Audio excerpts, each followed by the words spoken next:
오늘 저는 여러분과 더불어 인생은 고난을 위하여 난난이란 제목으로 은혜를 나누고자 합니다. 한 왕이 유명한 역사학자들을 다 불러놓고 세계사를 한 권으로 압축해서 올려라, 그렇게 말씀하십니다. 그 역사학자들이 모여서 열심으로 세계사를 압축하여 한 권의 책을 갖다 오니까 왕이 보시더니 고개를 슬레슬레 흔들면서 너무 두꺼워서 읽을 수가 없다, 반으로 줄여라. 반을 또 줄였으니까 또 보시더니 아이고 이걸 누가 다 읽어냈냐, 또 반으로 줄여라. 또 반으로 줄이니까 또 보시고 난 다음 이것도 너무 두꺼워서 못 읽겠다, 또 줄여라. 그래서 계속 줄여나가니까 나중에 종이 한 페이지가 됐어요. 그 한 페이지에 세계사를 학자들이 뭐라고 그러냐면 인생은 고난의 역사였다. 그것이 세계 역사의 전체 축약이었었습니다. 여러분, 그렇습니다. 인간의 역사는 바로 고난의 역사 그 자체인 것입니다. 인생이 당하는 고난은 정도의 차이는 있지만 아무도 피할 수가 없습니다. 태어난 후 일생을 살아 노인이 될 때까지 살기 위한 경쟁 속에서 수많은 심신의 고통을 안 당할 사람 누가 있습니까? 경제적, 사회적, 인간관계, 육신의 질병, 그리고 최후에는 죽음의 고난은 누구나 피할 수 없이 다 겪게 됩니다. 고난을 즐기거나 기뻐할 사람은 아무도 없어요. 그러나 고난을 통하지 않고 살 수 없다는 사실은 누구든지 다 알고 있습니다. 그렇다면 고난의 의미를 확실히 알고 고난을 우리의 삶의 보탬이 되게 하면서 우리가 살아야 되겠습니다. 첫째로, 고난이 우리에게 왜 다가옵니까? 고난은 자기 성찰의 기회가 되고 인격적인 성숙을 가져올 수 있습니다. 여러분, 고난 당하지 않을 때는 스스로 살필 수 있는 기회가 없습니다. 내게 고통이 다가오면 별 도리 없이 내 인생을 살펴보게 되고 내게 무슨 큰 잘못이 있는가 자가 성찰을 할 수 있게 되죠. 고난은 회개할 수 있는 기회를 허락해 주시기 때문에 좋은 것입니다. 시편 119편 67절에 고난 당하기 전에는 내가 그릇 행하였더니 이제는 주의 말씀을 지키나이다.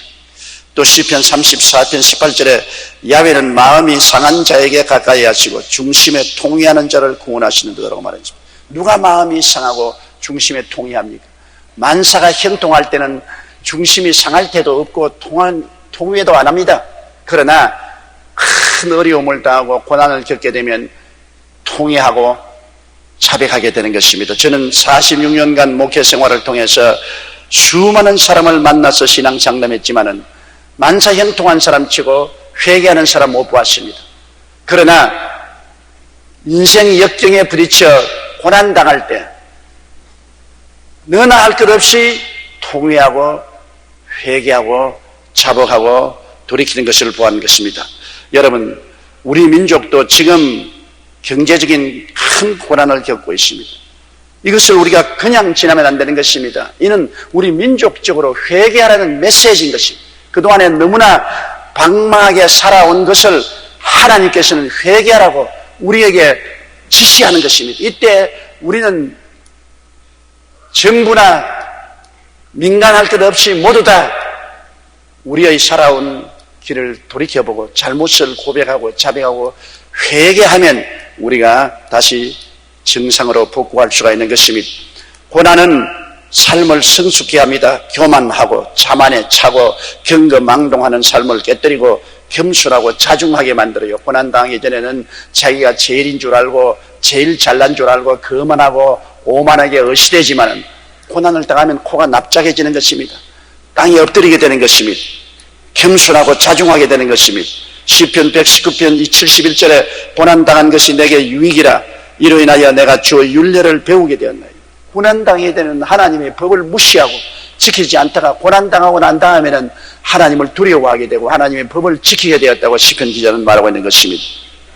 베드로전서 5장 5절로 6절에 하나님의 교만한 자를 대적하시되 겸손한 자에게는 은혜를 주시느니라. 그러므로 하나님의 능하신 손 아래서 겸손하라. 때가 되면 너희를 높이시리라. 종아리를 때려야 겸손하게 되는 것입니다. 혼이 나야 깨어지고 겸손하게 되는 것입니다. 사람은 모든 일이 잘 되면 자기를 자랑하게 되고 교만하게 되고 오만하게 되는 것입니다. 조각가가 조각을 할 때 바위 덩어리를 갖다 놓고 그 상상 속에 자기가 조각할 대상을 그려보고 난 다음 끈을 가지고서 바위를 찍어냅니다. 다른 사람은 보아서 뭐하는지 모르겠지만 조각가의 마음속에는 그 바위 속에 이미 자기가 만들어낼 명품을 상상하고 있습니다. 그래서 돌을 찍어내는 것입니다. 하나님은 여러분을 명품으로 만들려고 합니다. 하나님은 여러분을 바라보시고 난 다음 그치는 바위 같은 여러분을 향해서 명품을 만들 계획을 가지시고 징을 들고서 쪼아내는 것입니다. 내 삶의 한 조각 한 조각이 떨어져 나갈 때 고통스럽고 괴롭습니다. 그러나 그 고통과 괴로움이 합쳐서 점점 나는 그리스도의 형상을 닮은 명품이 되어가는 것입니다. 고난당하지 않은 크리스찬은 하나님의 뜻에 합당한 크리스찬이 되지 못합니다. 고난당해야 깨어지고 회개하고 겸손하고 낮아지고 올바른 사람이 되는 것입니다. 둘째, 고난은 자아가 깨어져서 하나님께 온전히 항복하게 만들어주는 것입니다. 자기가 깨어져야 이웃을 소중히 여겨요. 고난당하지 않고 만사가 형통할 때는 자기밖에 몰라요. 이웃의 말에 귀를 기울이지 않습니다. 당당하여 모든 것이 잘 될 때 남편, 아내의 충고에 귀를 기울이지 않습니다. 시끄럽다. 당신이 뭘 하느냐? 큰 소리하고 귀를 기울이지 않습니다. 사람들이 이웃의 충고에 귀를 기울이게 되는 것은 내가 고난당하여 나의 힘으로 어찌할 수 없을 때 충고에 귀를 기울이죠. 모든 일이 잘 돼 갈 때 예수 전도해 보십시오. 당신이나 예수 잘 믿으시오. 우리는 예수 믿을 필요가 없습니다. 그렇게 말합니다.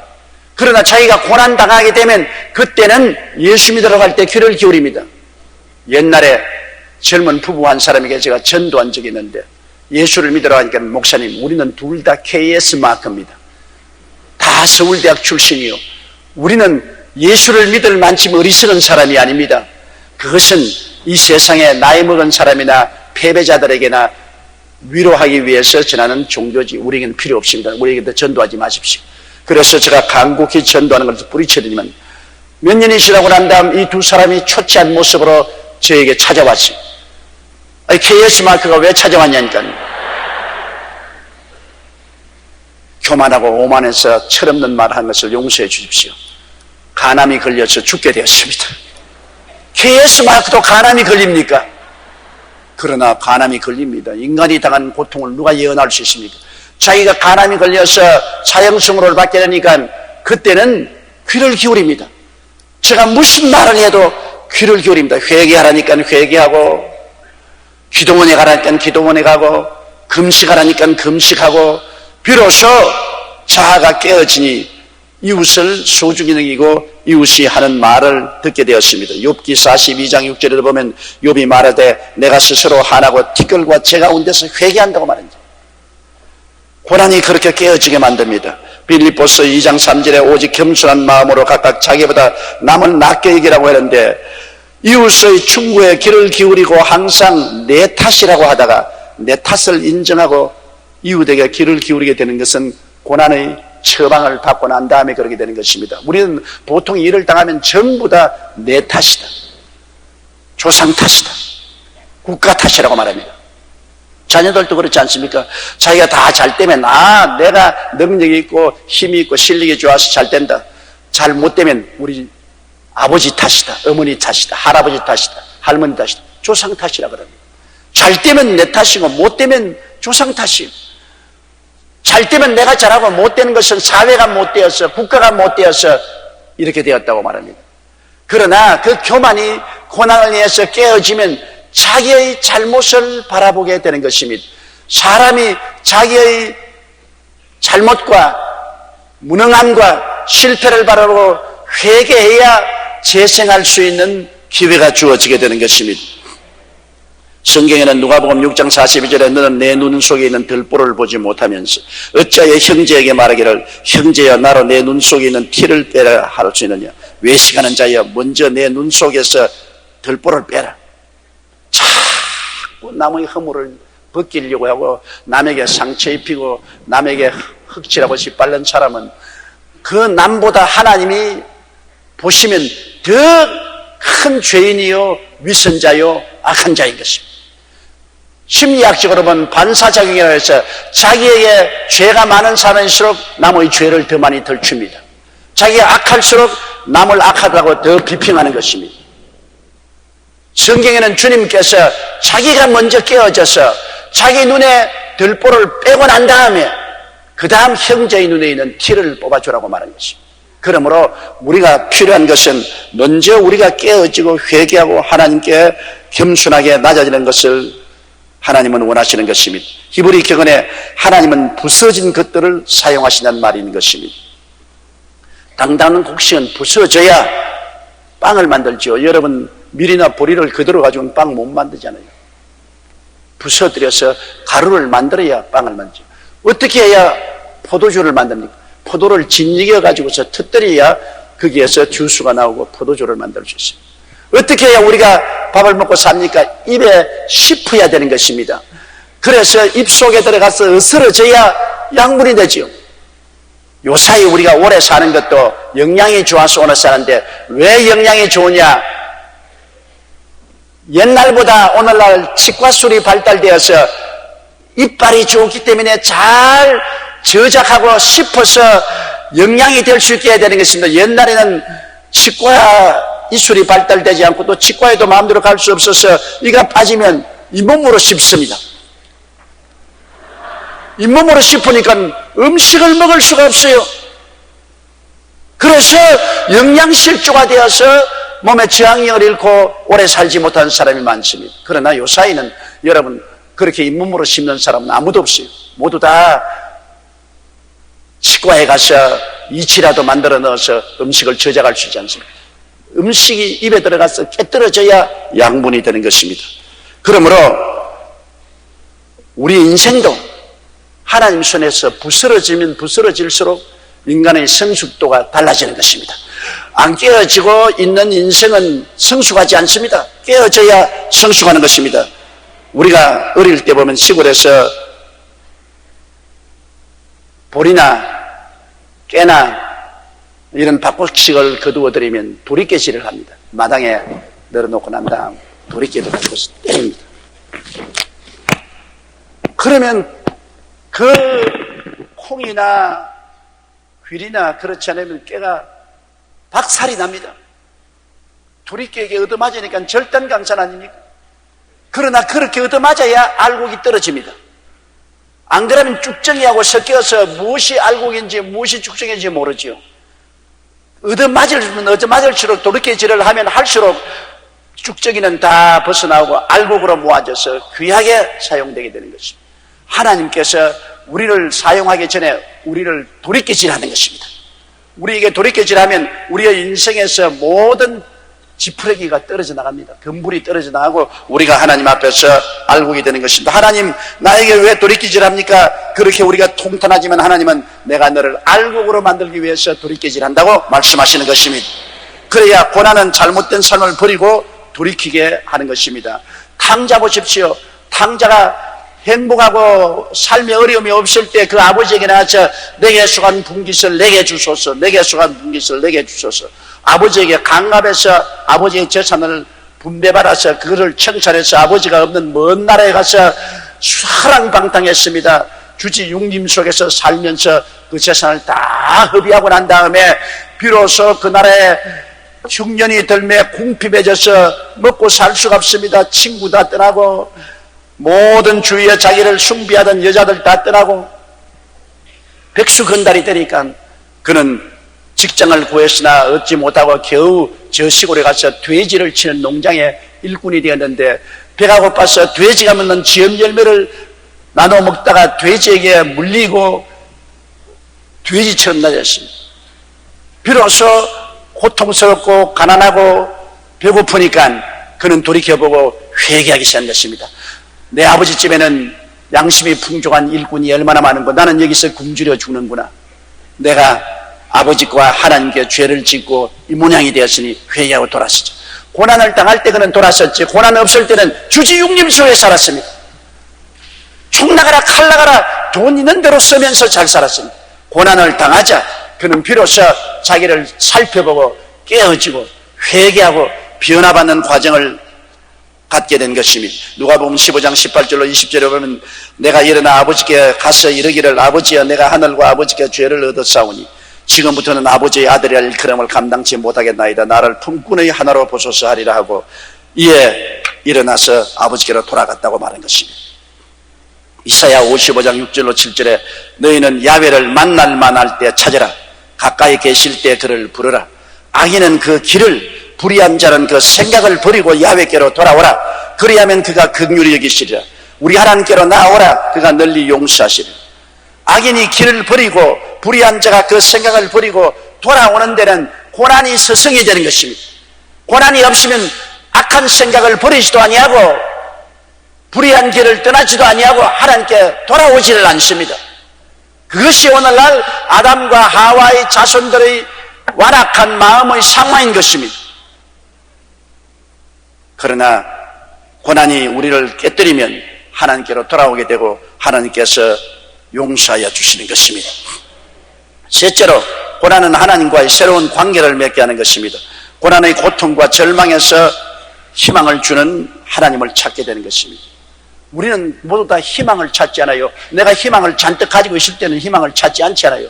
그러나 내가 고난 중에 큰 괴로움을 당하고 살 길을 없을 때 그 살 길을 찾지 않아요. 호세아 5장 15절로 6장 1절에 있는 말씀을 우리 다 같이 한번 읽어보십시다. 내가 내 곳으로 돌아가서 저희가 그 죄를 뉘우치고 내 얼굴을 구하기까지 기다리리라. 저희가 고난을 받을 때 나를 간절히 구하여 이르기를 오라 우리가 야훼께로 돌아가자. 야훼께서 우리를 찢었으나 도로 낫게 하실 것이요 우리를 치셨으나 사내어 주실 것입니다. 여기 보십시오. 저희가 고난을 받을 때 나를 간절히 구하여 찾아오겠다고 말하는 것입니다. 고난 당하기 전에는 하나님을 찾지 않아요. 하나님을 필요로 느끼지 않습니다. 그러나 고난 당하니까 하나님께 돌아와서 새벽 기도도 하고 철야 기도도 하고 금식도 하고 기도원에도 가고 하나님을 찾아 몸부림치게 되죠.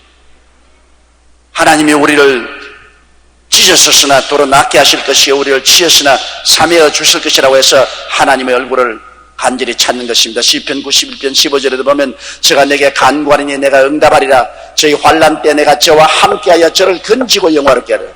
환난 때 주님이 찾아오시겠다. 보통 때는 하나님을 안 찾으니까, 그러나 환난을 당하면 하나님을 찾고 하나님은 그 환난 때 함께하여 저를 건지고 영화롭게 하리라고 말한 것입니다. 시편 50편 15절에도 보면 환난 날에 나를 부르라. 내가 너를 건지리니 내가 나를 영화롭게 하리라고 말씀하신 것입니다. 우리 교회 출석하는 김경순 자매님의 간증을 들어보고 제가 은혜를 받은 적이 있습니다. 김경순 자매님은 하나님을 믿지 않았어요. 온 가족이 전도하면 귀를 기울이지 않았습니다. 그런데 그 어린 아들이 자전거를 타다가 들어가고 부딪혀서 팔이 부러졌습니다. 놀라서 그 어린 아들을 업고서 병원에 갔는데 병원에 가니까 팔 관절이 박살이 났다는 것입니다. 그래서 인공관절을 해내야 되는데 인공관절을 하면 자라지 않기 때문에 몽당팔이 된다는 것입니다. 그러니 아들이 몽당팔이 되어서 병신되기를 원치 않은데 관절이 다 부서졌으니 인공관절을 안 하면 안 된다 했어. 그러나 거부하고 인공관절을 넣지 않고 병원에서 넉 달을 치료했으나 점점 더 악화되기 시작했습니다. 그래서 할 수 없이 하루 병원 구석에 쭈그리고 앉아서 기도를 하기 시작했습니다. 하나님, 죄가 있으면 부모인 내게 있지 어린 자식이 무슨 죄가 있습니까? 내 죄를 용서하시고 어린 자식을 고쳐주옵소서. 그런데 우리 교회 성도 한 분이 그 병원을 지나가다 보니까 병원 구석에 쭈그리고 앉아서 기도를 하기에 예수 믿는 사람은 예수 믿는 사람 보면 감동이 되지 않아요. 가서 어느 교회 나가십니까? 그러니까 나 교회 안 나가요. 예수 믿으십니까? 안 믿어요. 어떻게 기도합니까? 너무 답답해서 기도를 합니다. 그래요? 그러면 당신이 정말 예수를 구주로 모시고 하나님을 믿고 기도를 해야 됩니다. 당장 구역장을 모시고 그 병실에 와서 예수 그리스도 이름으로 회개를 시키고 구역장님이 안수기도 하고 물찜질을 해주니까 순식간에 조금도 움직이지 못하는 팔을 움직이기 시작합니다. 그래서 너무나 놀래가지고서 그날로 즉시 애를 병원에서 퇴원시켰습니다. 그리고 집에 와서 구역장 중심으로 구역원들이 다 와서 가정예배를 드려지고 온 가족이 다 회개하고 자복하고 석 달을 기도하고 물찜질을 해주었더니 완전히 나아버렸어요. 완전히 건강이 되어버렸습니다. 그래서 우리 김영순 자매님이 간증하기를 이제 와서 생각해보니 아이의 자전거가 차에 부딪혀서 팔 관절이 박살난 것이 얼마나 감사한지 모르겠습니다. 고난 때문에 지금 우리 가족은 모두 예수님을 믿고 구원받아 천국 가게 되었습니다. 고난당한 것이 오히려 큰 축복입니다고 간증하는 것입니다. 고난이 하나님과 우리 관계를 맺어주는 것입니다. 고난당하기 전에 하나님 없다고 찾지도 않았는데 고난당하니까 희망을 찾아 헤매지 않습니까? 어두움에 처한 사람이어야 빛의 중요함을 알고 빛을 찾지요. 대낮 같이 환한 곳에 사는 사람이 빛을 안 찾잖아요. 그렇기 때문에 고난의 어두움이 우리에게 종종 다가오는 것은 빛 대신 하나님을 찾고 하나님과 올바른 관계를 맺게 하기 위한 것입니다. 하나님 앞에서 더욱 온유하고 겸손하고 순종케 되는 것이 바로 고난의 길인 것입니다. 히브리서 5장 8절로 9절에 그가 아들이라 받으신 고난으로 순종함을 배웠어 온전하게 되었은즉 자기를 순종하는 모든 자에게 영원한 구원의 근원이 되셨다고 말한 것입니다. 새 사람으로 변화받는 용광로가 바로 고난인 것입니다. 예수 그리스도를 오래 믿어서 목사도 되고 장로도 되고 안수집사, 권사, 집사가 되었다고 하더라도 종종 마음이 완악해지고 불순종하고 불신앙할 때가 많습니다. 그때마다 하나님이 용광로 속에 넣어야 돼요. 고난의 용광로 속에 넣어서 고난을 당하면 자기의 모든 찌꺼기가 녹아나고 깨어지고 순수하게 되어진 것입니다. 사람으로 변화받는 용광로는 바로 고난인 것입니다. 로마서 5장 3절로 4절에 다만 이뿐 아니라 우리가 환난 중에도 즐거워하나니 이는 환난을 인내를 인내는 연단을 연단은 소망을 이룬 줄 암이라고 말씀하고 있는 것입니다. 넷째로 고난은 축복의 그릇을 만드는 과정입니다. 하나님이 복을 주시기 위해서는 담을 그릇이 있어야 되지 않습니까? 그릇도 없이 어떻게 복을 줍니까? 옛말에도 바가지가 있는 거지는 얻어먹어도 빈손된 거지는 못 얻어먹는다고 했습니다. 얻어먹으러 가도 그릇이 있어야죠. 하나님께 복을 받으려면 그릇이 있어야 되는데 우리가 그릇이 되기 위해서는 고난의 과정을 통해서 그릇이 되는 것입니다. 이스라엘 백성의 광야 40년은 고난의 학교였습니다. 주님께서 젖과 꿀이 흐르는 가나안 땅을 그냥 덥석 주지 않았습니다. 40년 동안 광야 생활을 통해서 그릇이 준비되었다고 한 다음에 복을 주신 것이지요. 그릇이 준비 안 됐는데 복을 주면 복도 없어지고 그릇도 깨어지고 마는 것입니다. 신명기 8장 3절에 너를 낮추시며 너로 줄이게 하시며 또 너로 알지 못하며 내 열조도 알지 못하던 만나를 내게 먹이신 것은 사람이 떡으로만 사는 것이 아니요 야훼의 입에서 나오는 모든 말씀으로 사는 줄을 너로 알게 하심이라. 신명기 8장 11절에 이는 다 너를 낮추시며 너를 시험하사 마침내 내게 복을 주리 하심이라고 말씀한 것입니다. 몇 년 전 미국의 ABC 방송에서 엘리자베스 머렌이라는 18세 소녀에 대한 보도한 적이 있습니다. 그 자매는 집도 없는 길거리에 헤매는 알거지였는데 이 알거지가 하버드 대학의 우수한 학생이 되었습니다. 원래 그녀는 만약 중독자인 부모에 태어나서 15년 동안 집 없이 길거리에서 움막을 치고 살았습니다. 그의 부모는 어린 딸의 외투와 옷을 벗겨서 그것을 팔아 마약을 살 정도로 심한 마약 중독자였습니다. 이 어린애는 10살 때부터 구걸을 하고 노동을 해서 부모를 먹여 살렸습니다. 그러다가 그녀의 어머니가 에이즈에 걸려서 죽고 난 다음에 이 어린 소년은 생각했습니다. 나도 우리 아버지나 어머니처럼 살았으면 안 되겠다. 사회에 짐이 되고 사람들에게 손가락 받고 살았으면 안 되겠다. 내가 사회에 보탬이 되고 사람들에게 도움이 되는 사람이 되기 위해서는 공부를 해야 되겠다. 그래서 그는 공립학교에 들어가서 열심히 공부를 하기 시작했습니다. 공립고등학교에서 맹렬히 공부하는데 공부할 것이 없어서 회사의 계단에 앉아서 공부하고 나무 집 처마 밑에서 비를 맞아가면서 공부를 했습니다. 그 결과 그는 다른 사람보다 2배나 빠르게 졸업하고 뉴욕타임스가 주는 장학금을 받으며 하버드 대학에 입학하게 되었습니다. 그녀의 이런 사정이 신문에 보도되자 독자들이 감동해서 $20만 약 2억의 장학금이 그 이 학생을 위해서 모아지게 된 것입니다. 그는 정작 부모를 원망하거나 자신의 환경을 탕하지 않았습니다. 성공의 비결을 묻는 사람들에게 오히려 고난의 과거는 오늘 나를 있게 한 자양분이 되었습니다. 만일 내가 고난을 당하지 않았으면 여느 소녀들과 같이 춤추고 좋은 음식 먹고 영화관에 돌아다니고 세상을 인조했을지. 그러나 나는 너무나 억센 고난 때문에 내가 이 고난을 극복하고 이겨서 이 괴로움 속에 사는 수많은 사람에게 도움을 베풀 수 있는 사람이 되어야 되겠다는 각오를 가지고 분투하고 열심히 일한 결과에 오늘날 하버드 대학의 대학생이 되었다고 그는 고난을 감사하게 생각했습니다. 고난은 축복의 그릇을 만드는 과정입니다. 고난을 통해서 그릇이 준비되고 단련되어 하나님께서 주시는 축복을 받을 수 있게 되는 것입니다.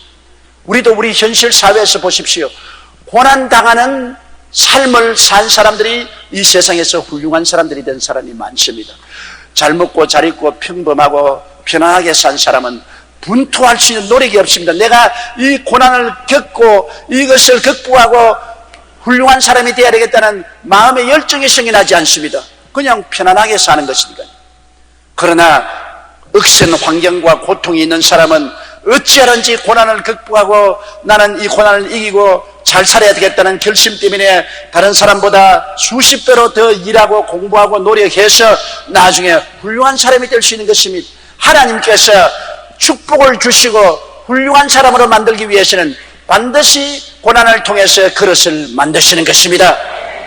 주의 종들도 많은 고난을 거친 주의 종이 훌륭한 메시지를 전가하고 많은 성도들에게 복을 나릴 수 있지만은 평탄하게 살고 복받고 편안하게 산 주의 종들은 그만큼 하나님의 메시지의 깊이를 깨달을 수가 없는 것입니다. 고난은 사람이 복을 받을 수 있는 그릇으로 하나님이 만들어 주시는 것입니다. 어느 이과대학 교수가 수업 시간에 학생들에게 이렇게 물었습니다. 한 남자가 있었다. 그는 알코올 중독자다. 술을 마시기 위해서 집에 있는 가재 도구를 다 끄집어내어 팔았다. 그러고도 나중에 돈이 없으면 어린애기를 가져 만삭이 된 그 부인을 두들겨 팼다. 돈 빌려오라고. 그런데 그 어머니는 만삭이 되었으나 병원에 가서 어린애기를 낳을 수 있는 돈도 없었다. 당신이 의사라면 그 태아에 대해서 어떻게 해야 되느냐. 그러니까 한 사람이 이과대학 학생이 재빠르게 손을 들고 이러더니 주지 않고 말했습니다. 낙태시켜야 됩니다.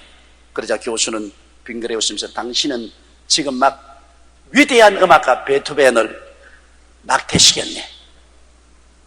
예? 베토벤의 아버지는 술주정뱅이였어.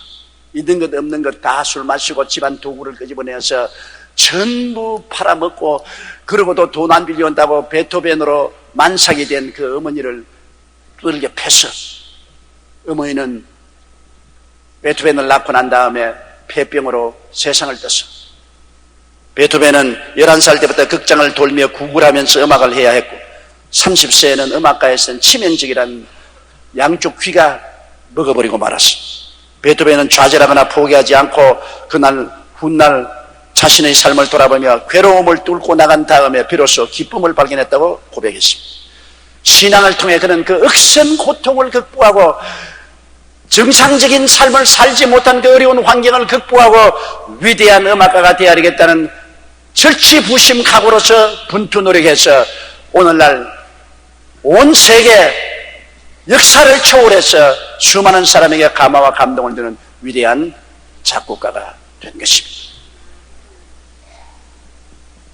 고난은 괴롭죠. 누가든지 고난 원하는 사람 없어요. 그러나 고난이 위대한 그릇을 만드는 것입니다. 장차 천국의 영광을 누릴 수 있는 자격도 누가 얻을 수 있습니까? 고난 받지 않고 핑핑 노란 사람 천국에 들어갈 자격 없습니까? 여러분, 다이아몬드가 어떻게 다이아몬드가 됩니까? 똑같은 숯구멍입니다. 지상에 있는 숯구멍은 그냥 숯구멍이에요. 지하에서 수천 도의 열을 받아 누르고 누르면 그 탄소가 아름답고 반짝거리는 다이아몬드가 되는 것입니다. 진주가 어떻게 됩니까?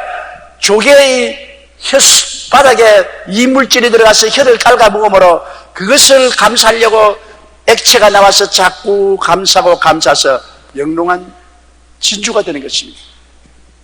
천당에 들어갈 때 천당문이 12진주문이라고 말했습니다.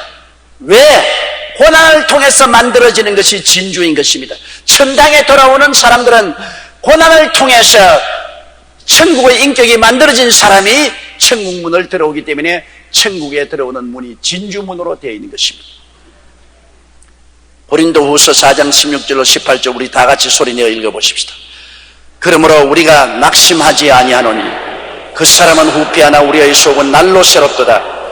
우리의 잠시 받는 환난에 경한 것이 지극히 크고 영원한 영광에 중한 것을 우리에게 이루게 하미니 우리의 돌아보는 것은 보이는 것이 아니요 보이지 않은 것이니 보이는 것은 잠깐이요 보이지 않은 것은 영원함이라. 환난에 경한 것이 지극히 크고 영원한 영광에 중한 것을 우리에게 이루게 합니다.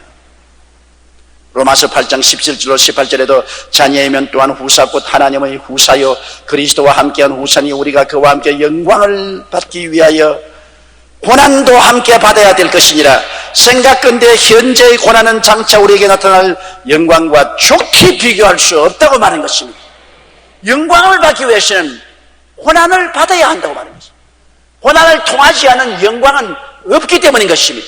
그렇기 때문에 우리의 신앙생활 가운데 여러 가지 시험과 환난과 고난당하는 것, 이상한 건 당한다고 말하지 마십시오. 여러분을 다이아몬드나 진주로 만들어서 하나님의 영광을 얻기 위해서 수련하는 과정이라는 것을 여러분 알아야 되는 것입니다. 영국의 존 프랭클린 경은 탐험대를 이끌고 북극을 탐험한 적이 있는데 그들이 북극에 도착하자 날씨가 너무나 추워서 옆구리에 차고 있는 알코올 람프를 위한 알코올조차 깡깡 얼어붙었습니다. 영하 70도까지 되었습니다. 고된 행로에 지친 대원들은 잠깐이라도 천막에 들어가 눈을 붙이겠다고 했습니다. 그러나 프랭클린 경은 혹한 속에 잠들면 반드시 얼어 죽는 것을 알고 있기 때문에 대원들에게 잠들지 못하게 음명을 내렸습니다. 그러자 대원들은 말하기를 우리 자지 않고 잠시 쉬었다 가야지 이 눈길 속에 지쳐서 못 견디겠다고.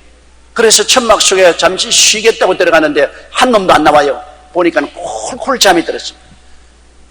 혹한 속에서 잠이 들면 사람의 뇌가 마비 상태에 들어오기 때문에 마치 술 취한처럼 몽롱하고 기분이 좋아요. 죽기 전에 기분이 좋아요. 그러므로 그 몽롱한 속에 잠이 깊이 빠져서 깨지를 않습니다. 그래서 이 대장이 이 잠든 사람을 깨워 흔들어도 아무도 안 일어납니다.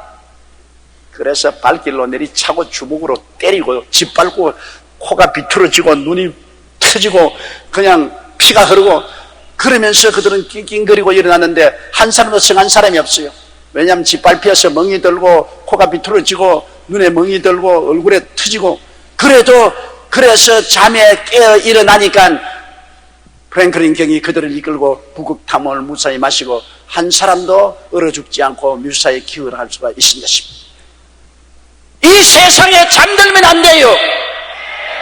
세상의 육신의 정욕, 안목의 정욕, 이 세상 자랑에 잠이 들어버리면 그만 못 깨어나고 영원히 지옥으로 떨어져요. 그럼 하나님이 어떻게 합니까? 잠든 사람 좋게 야 일어나라, 천국이 가까웠다, 일어나라, 얘야 일어나라. 아니요, 더 잘래요. 낑. 하나님이 와서 때리고 밟고 주먹으로 치고 눈덩이가 터지고 코가 비틀어지고 팔이 부러지고 그래야 깨어나는 것입니다. 우리가 시험과 환난으로 얻어맞는 것은 세상 잠에서 깨어나서 천당 가려고 하는 것입니다. 큰 풍파 일어나는 것 세상 줄 끊음일세 주께서 오라 하시면 저 천국 올라가리. 큰 풍파가 왜 일어납니까? 세상 줄 끊으라고요. 왜 얻어 터집니까? 잠들지 말라고요. 신앙생활은 우리 하나님 안에서 깨어 있어야 되는 것입니다. 말씀 충만, 믿음 충만, 은혜 충만하여 깨어 있지 않고 잠들다가는 우리들은 영영이 천국에서 깨어나지 못하는 것입니다. 우리는 환경과 운명에 부딪혀오는 고난을 피할 수 없습니다. 그것이 온몸으로 부딪혀야만 합니다. 그러나 그 고난에 대한 우리의 태도는 우리가 좌우할 수 있습니다. 고난을 당할 때 불평, 불만, 반발, 좌절, 절망하면 우리는 많은 상처를 입게 되고 파멸될 수도 있습니다. 그러나 고난을 긍정적으로 받아들이고 그 안에서 회개하고 깨어지고 하나님 앞에 더욱 복종하여 나가고 내일에 대한 소망과 꿈을 잃지 않으면 고난은 놀랍게도 위대한 축복으로 변화되게 되는 것입니다. 고난에 대한 위인들의 명언을 한번 들어보세요. 페스탈로치는 말하기를 나를 높은 예지로 이끌어준 것은 보석과 즐거움이 아니고 고난과 눈물이었다. 톨스토이는 말하기를 고난은 생리적으로나 정신적으로 인간의 성장에 반드시 필요한 조건이다. 영국 속담에 잔잔한 바다는 결코 노련한 해군을 만들지 못한다. 꾀대는 말하기를 고난이 있을 때마다 그것이 참된 인간이 되어가는 과정임을 기억해야 한다. 브라우닝 웨어 목사는 최악의 환경은 우리의 삶에 새로운 의미를 주시려는 하나님의 가장 좋은 기회일 수가 있다. J.B. 필립은 인간의 역경은 하나님의 기회이다. 그리고 맹자님은 이렇게 말했습니다. 하늘이 어떤 사람에게 큰 일을 맡기려고 할 때는 반드시 먼저 그 사람의 마음을 괴롭힌다. 아무런 괴롭힘이 없으면 하늘이 버린 것입니다. 괴롭힘이 있는 것은 하늘이 그 사람을 택했다는 증거가 되는 것입니다. 그 사람을 유용하게 쓰려고 예비하신다는 것을 말한 것입니다. 우리가 고난의 의미를 알면 고난이 우리의 종이 되지만은 고난의 의미를 모르고 원망하고 불평하고 탄식하고 좌절하면 고난이 무서운 폭군이 되어 우리를 두역질하고 죽이고 멸망시킬 수가 있는 것입니다. 고난은 우리 종이 될 수도 있고 우리의 폭군이 될 수도 있습니다. 고난의 의미를 알고 고난을 올바르게 믿음으로 활용하는 여러분 되시기를 주의 이름으로 축원합니다. 다 같이 고개 숙여 기도드리겠습니다. 전능하신 하나님 아버지, 이 세상에 사는 사람은 고난을 피할 수가 없습니다. 불티가 하늘로 올라감 같이 인간은 고난을 위해서 태어났지만은 고난이 우리 주 예수 그리스도 안에서는 우리에게 오히려 우리를 섬기는 큰 종이 되고 큰 축복이 될 수가 있사옵니다. 고난의 의미를 올바르게 알고 신앙 안에서 기쁨으로 고난을 받아들여서 소화하는 우리들이 되게 도와주옵소서. 예수님 이름으로 기도드리옵나이다. 아멘.